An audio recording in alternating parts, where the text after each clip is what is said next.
Hey everyone, Akil from Austin Academy here. Today we are going to be talking about the power rule. So the power rule states that for any function f of x that's equal to x to the nth power, where n is just a random integer, the derivative of f of x, or f prime of x, that's going to be equal to the power n times x to the n minus 1 power.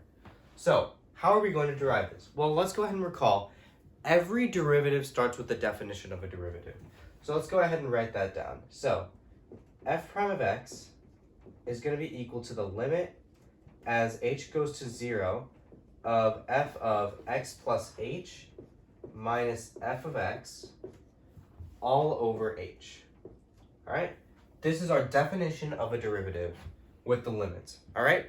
So let's go ahead and plug in our f of x into our f of x equals x to the n into here. So this is going to be equal to the limit as h goes to 0 of x plus h to the nth power minus x to the nth power, all of that divided by h. Now, what we need to do here is we need to expand this x plus h to the nth power. Fortunately, we have a theorem for that, and it's called the Binomial Theorem. So, the Binomial Theorem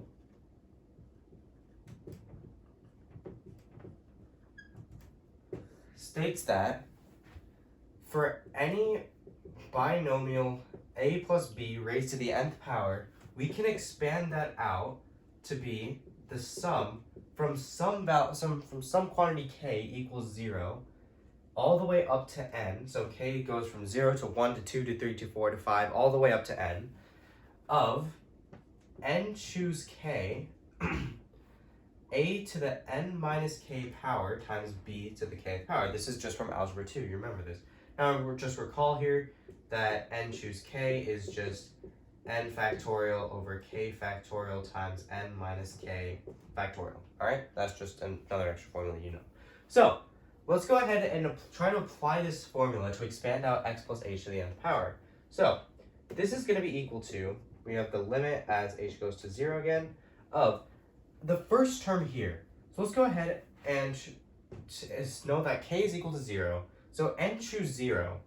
We got n choose 0. That's going to be equal to n factorial over 0 factorial times n minus 0 factorial. 0 factorial is just 1. And then we get an n factorial over an n factorial.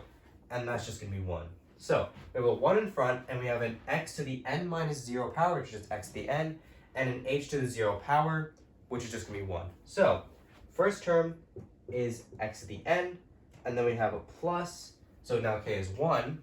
N choose 1 is just going to be n. You could apply this formula again, but I'm not going to do that. This is going to be n, x to the n minus 1 times h to the first, plus, and then n choose 2. I'm not going to do the factorial formula for that. N choose 2, x to the n minus 2, h squared, plus so on and so forth. All of that divided by h. And this is going to be equal to, we have to include a minus x to the n here. So this right here, if we go ahead and do a little bit of simplifying, we get this. I'm going to make these h's a little clearer here. So we go ahead and simplify. We get an x to the n minus x to the n. X to the n's will cancel. And we can go ahead and notice that since b to the k, h to the kth power, k is always going to go up. So that means that every single term here is going to have at least one h in it.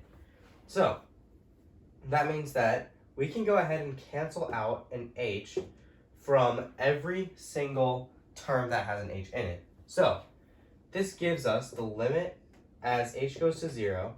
And keep in mind, I already got rid of the x to the n because we had an x to the n minus x to the n. So I'm just going ahead and skip a step here. You can go ahead and write out the step. You can go ahead and write out the step that I skipped, which is just to get rid of the x to the n's. You can go ahead and write that out, but for simplicity's sake, I'm not going to do that. So this is going to be limit as h goes to 0 of nx to the n minus 1 plus n choose 2. Now notice there's no h here because we canceled that out. N choose 2 x to the n minus 2 times h plus, if you want, let's go ahead and add a third term, n choose 3 x to the n minus 3 h squared plus so on and so forth. We go ahead and now all I have to do we can just go ahead and use a direct substitution because we're not going to get an indeterminate form in any way. So, no, this is kind of a bad parentheses. Yeah, so all we have to do here is just substitute 0 into any h we see, and notice that this is just going to be nx to the n minus 1 plus this quantity times 0 is going to be 0, so it's going to be plus 0, and we have an h in every single term after this, so it's just going to be plus 0, plus so on and so forth, and that means that our final answer is just nx to the n minus 1. And that right there checks out with what we have here. We stated that f prime of x is nx to the n minus 1, and we got nx to the n minus 1 with this limit. So this right here is the derivation of the power rule of derivatives. So yeah, I hope that made sense, and this is Akil from Ox Academy signing up. I hope to see you soon.